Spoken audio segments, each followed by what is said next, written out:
Texte du 29 mai 2025. Malgré nous. Minuit 46. Je tape ton nom dans la barre de recherche Facebook. Ouais, Facebook. C'est vieux, pas vrai? Il y a eu Twitter, qu'on a renommé X, Instagram, TikTok et même Thread depuis.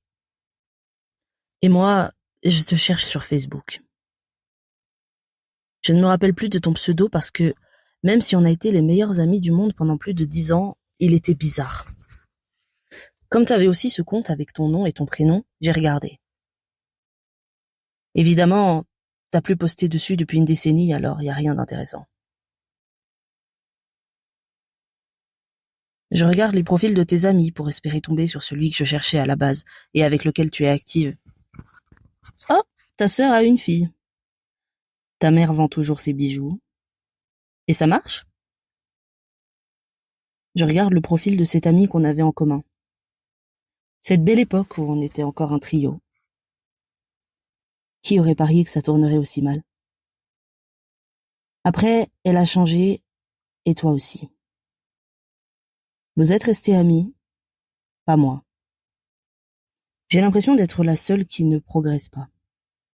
Du moins, pas en bien. Enfin, pas dans le bon sens.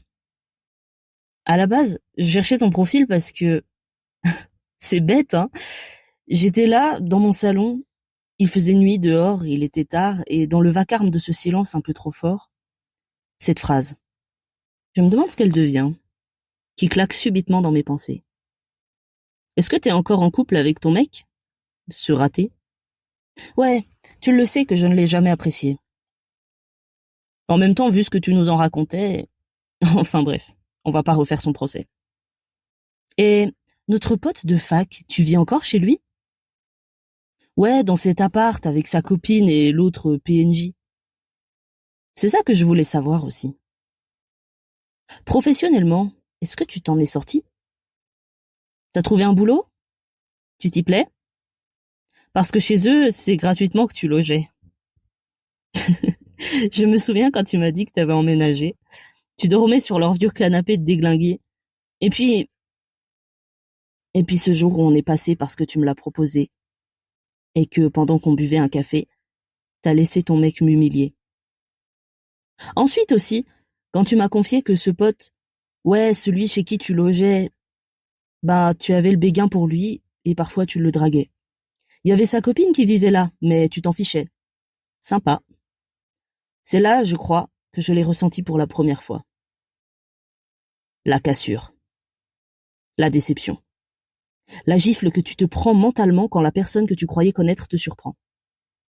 Je pensais qu'on avait les mêmes valeurs et finalement... Et puis j'ai appris ces choses. Ouais, celle que t'as essayé de me cacher. Une bien hideuse métamorphose que celle de notre amitié. Je crois que, vraiment, ce qui m'a dépité, c'est ce jour-là, quand je t'ai tiré les verres du nez. Ce jour où j'ai insisté pour que tu me parles enfin. Quand tu m'as avoué tout ce que tu cachais si bien.